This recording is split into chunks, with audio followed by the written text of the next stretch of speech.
Okay, now that you have an image open, we can get to work on editing it. Let's see, first things first. Let's look at this. Duplicate layer.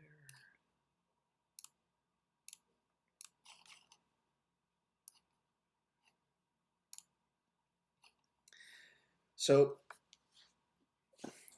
I will frequently come back to the rule of thirds when you're composing a photograph. It's really tough in a situation like this, when you're shooting from the hip and you're shooting fast-moving motion. The idea was to get the main piece of action here and here at one of these intersections. If you divide the picture plane into thirds, from a composition standpoint, you will have more success if you place major elements on one of these third lines or the intersections of the lines. Now I have the horizon on this upper third line. I was trying to get the action here, but because this kayaker is just shy of this intersection, but he's looking at it, he's almost there, and we get the idea that the water's moving this way. It's like the shutter was released just a millisecond before he got there. So that implies some motion. If it was more static, I would want him right here. Okay, and ideally most of the action of like where he's going down into this kind of big pit of white churning water, if that was here, that would be better visually, but I'm breaking the rules a little bit and stretching this. Until you guys get better, don't break the rules. Try and have something here and here, or here and here. And if you have a horizon line in sight, or some vertical or horizontal structure, I mean, have the horizon line either on the top third or the bottom third. You don't want it in the middle. And you don't want the verticals in the middle center either. You want verticals, the predominant verticals on the right third or the left third. You're just kind of lending weight, giving weight to your picture. Let's get rid of that. Okay, first thing I'm going to do is, actually, let's get rid of this rule of thirds thing. The first thing I always do is duplicate the background layer. And I do that by left clicking on the layer, so that's the index finger. Left click on the layer, holding the button down, and that lets me drag it down to this little, not the garbage can symbol, that'll throw it out, this little rectilinear symbol that looks like a piece of paper folded up. Okay, so now I have a copy. I'm going to throw this copy out so I can do it again. The other way to do that with a shortcut is I select it by clicking on it, and I hit Control J, and that will duplicate it. And I duplicated it and it did not name it, so I can click on this thing that says Layer 1, click, click, so I double click, and I can name it Background Copy. Not copy, copy. There. Now they are the same.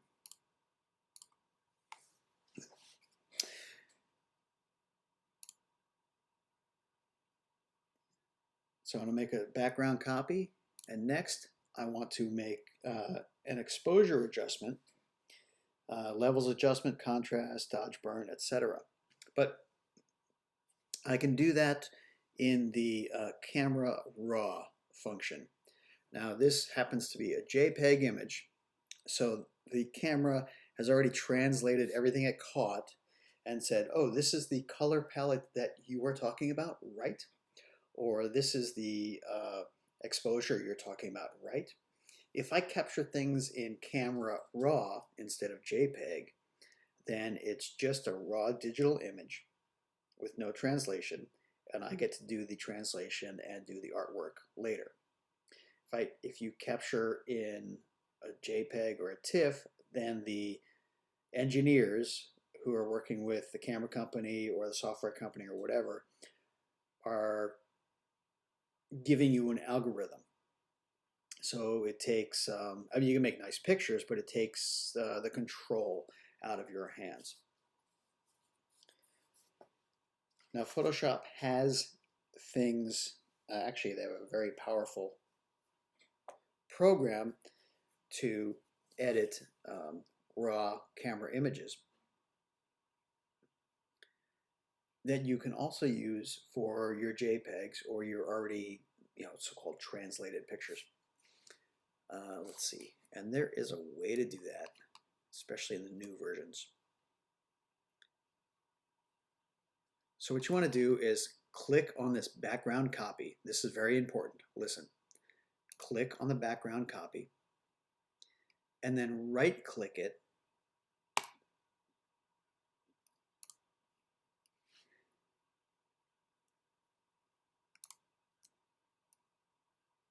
in the Apple world. If you only have a one-button mouse, you can hit Control and click, and it's the same as the right-click button. Okay, so right-click that layer and then scroll down and convert it to a smart object. You see how this changed? So this little symbol here means that now it's a smart object. So while this background copy, this smart object, is still highlighted, navigate up to the top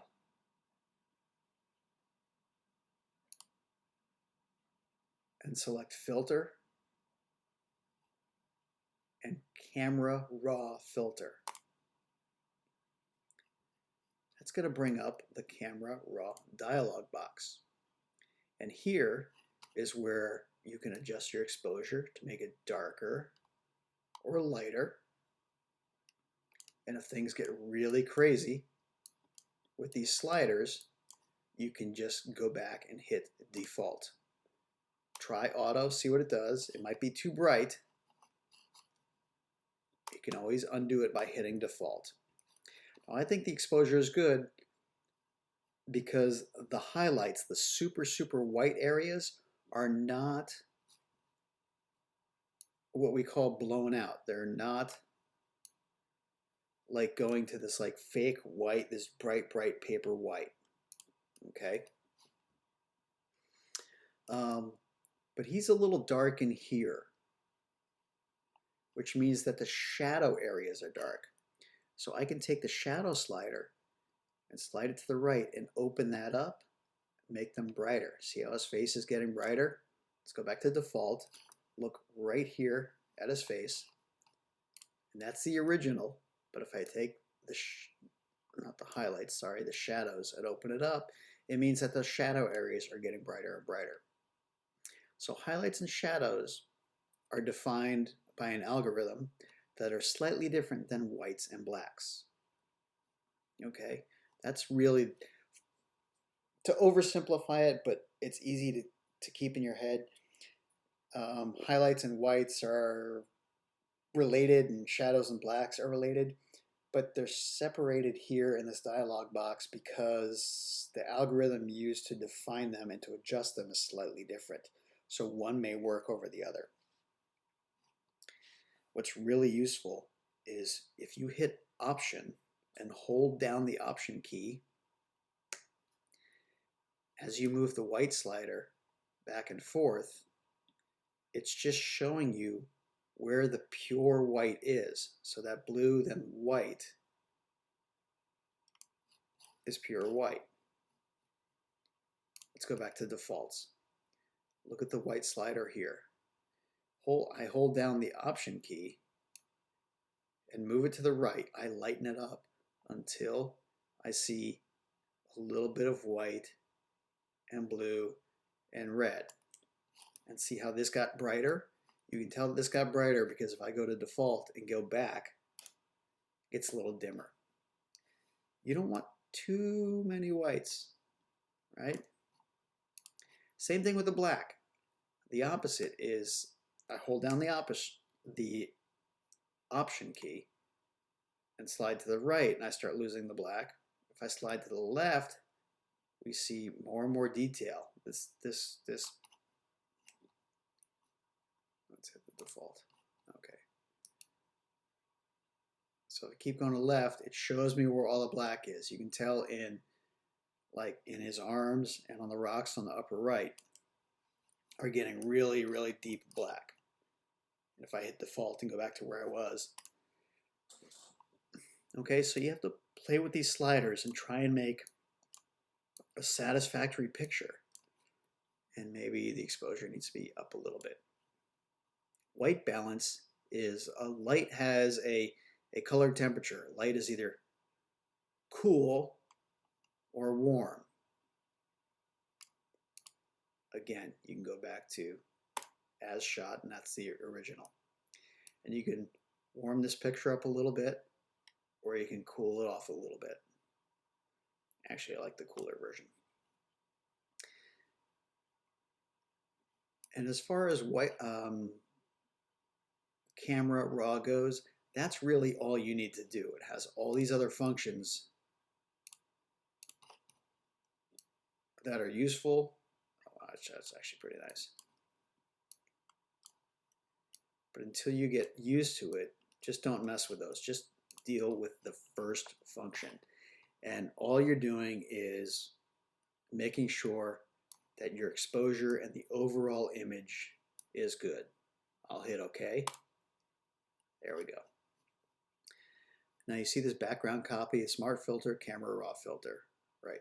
If I click this little eye and turn it off and look at the background, I'm going to turn this off so I will see what the original was. So that's where I was, and that's where I am now. That's where I was, and that's where I am now. Not a huge difference, but enough to clarify things and make sure that the color temperature is where I want it, whether it's a little cool, little warm, and that the exposure is where I want it. And nothing is too dark and nothing is too light. Nice thing about this being a smart filter is I can go down here to CameraRaw filter, double click it, so index finger, click, click, left click, click, click, and the dialog box comes back up and I can just adjust this again. And it's non-destructive because it's this top layer talking to this bottom layer. It's something I can easily get out of.